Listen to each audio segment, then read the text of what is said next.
This is Real News Media TV, coverage you can trust. Please like, share, subscribe, and hit the notification bell. Select all for daily news updates. Good afternoon, my Real News Media TV family. Welcome back to the channel for another news update for March 3, 2023. And in the news this afternoon, person of interest in attack on security guards at $10 million robbery in custody. A person of interest has been taken into custody in connection with a brazen daylight attack on Monday at the Portmore Pines Plaza in St. Catherine, which left a security guard dead. The gunman absconded with almost $10 million in cash. Two other guards were injured during the incident. The suspect was reportedly captured on Thursday afternoon in Helsha, St. Catherine during a police operation. He was reportedly found with a firearm and ammunition. The police believe that the man has information that may be able to assist with their investigations. Firearm and ammunition seized in St. Catherine, man in custody. One man is in custody following the seizure of one Sig Sauer 9mm pistol with a magazine containing 9 9mm rounds of ammunition on Helsha Beach, Portmore, St. Catherine on Thursday. Reports are that about 2:45 p.m., a team of police were on a targeted operation in the Helsha Beach area when the suspect was seen at a section of the beach behaving in a manner that aroused the officer's suspicion. Upon seeing the police, the man reportedly ran and was subsequently accosted. The firearm and ammunition were taken from him and he was arrested. His identity is being withheld pending further investigations. Teachers stage a sick-out at the states. Activities for Jamaica Day has been disrupted at the St. Elizabeth Technical High School as teachers have staged a sick-out reportedly over wage negotiations. The placard-bearing teachers were on Friday dressed in black. The news understands that the teachers have labeled it as a sit-in for better compensation packages. Principal of Stats Keith Wellington told the news that the school is managing despite the sick-out.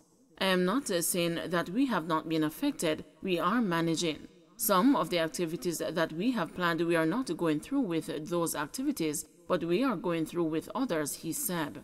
Minister of Finance and Public Service Dr. Nigel Clark on Tuesday announced that $4.3 billion has been tacked onto the budget for this fiscal year, which ends on March 31. Clark had previously warned that if the groups did not sign the wage agreements before the end of this fiscal year, they could face up to a year's delay in getting the new rates, as the government would not be able to accommodate this in the budget for 2023-2024. The police, doctors, and the teachers are some of the major groups which have refused to sign off on the new compensation package until there is an improved offer from the government. Man in custody following fatal stabbing in Manchester. A man who police identified as a suspect in the stabbing death of another in Newport has been taken into custody following an operation on Thursday night in Knockpatrick in Manchester. A police report said Ricardo Williams, 22, a laborer of Newport in the parish, died following injuries he sustained after being stabbed at his home on Thursday, March 2. Police report that around 8:05 a.m., the two men had an argument about a pair of shoes. The police said the argument turned into a fight, during which a knife was used to stab Williams in the region of his chest. The suspect reportedly fled the scene before being captured in the police operation. A police source told the news that the suspect was located based on intelligence. The police got information and went in search of him, so he is in custody now, said the source. Wanted man captured in St. Catherine. The police are reporting that Kimo Bloomfield, otherwise called Dodge and Daddy Earth, who was listed as wanted on Wednesday, has been captured. Bloomfield was wanted for murder and illegal possession of a firearm. He was captured during an operation in Chambers Lane in St. Catherine last night. Labor Minister in receipt of National Minimum Wage Report. Labor and the Social Security Minister Carl Samuda is in receipt of the National Minimum Wage Report. The report was compiled by the National Minimum Wage Advisory Commission based on consultations and was submitted to the government for review. Mr. Samuda provided the update during the Standing Finance Committee's review of the 2023-2024 estimates of expenditure in the House of Representatives on Thursday. But he did not give details on what the report proposes, arguing that it could amount to violating confidentiality. Mr. Samuda said the report is in keeping with his announcement in 2022 that the national minimum wage would be reviewed and reported on annually. I know what is being proposed, but it's one of those levels of confidentiality that I suspect, I'm not sure, I've never seen the law, but I suspect that violation of it would send me to jail. It is, at least I view it as confidential as that, but it is in the position of the Permanent Secretary and myself and those who put it together. As I indicated, the national minimum wage was increased on April 1, 2022. And it was on that day that I gave a commitment, because it had been lingering out there for a long time. I would seek to have that national minimum wage reviewed and reported on annually. 6 Jamaicans detained in Bahamas for immigration breaches. 6 Jamaicans have been detained by Bahamian authorities in what has been called an irregular migrant sweep.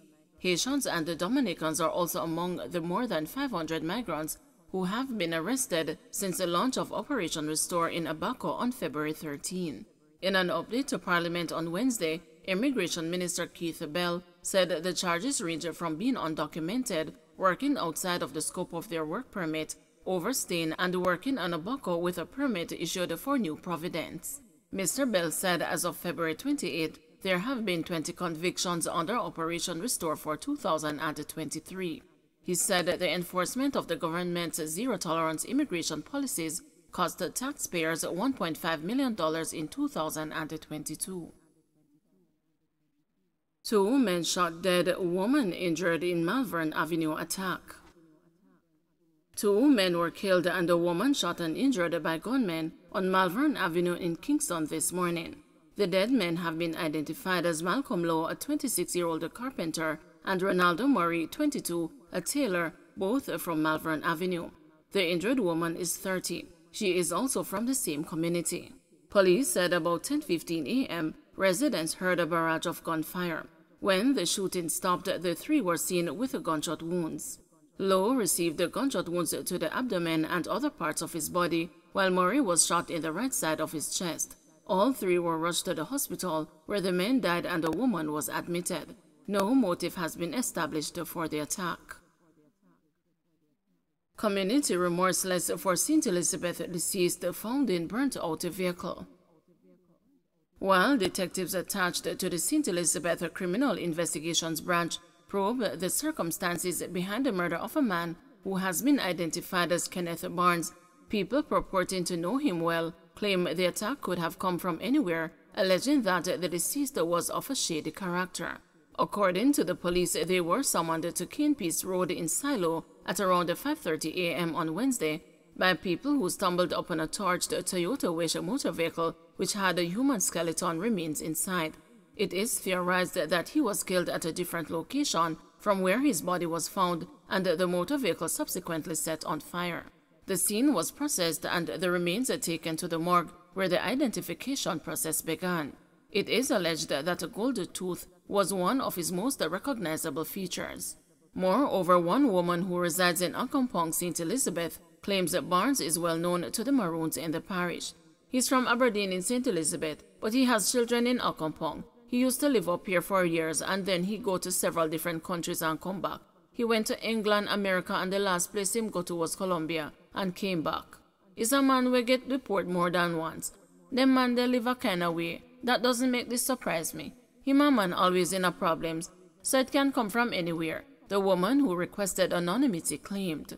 Another woman who was vocal on the matter, but also requested anonymity, alleged that the deceased was being accused of having some knowledge of a recent robbery at a business establishment in St. Elizabeth. People know about them man their ways. Sometimes him name woulda in a some thief or robbery argument and enough other things too. The police, however, did not reveal any information as to there being any truth to the allegations of the possible involvement of the deceased in nefarious activities. Don't forget to like, share, subscribe, and hit the notification bell. Select all for daily news updates.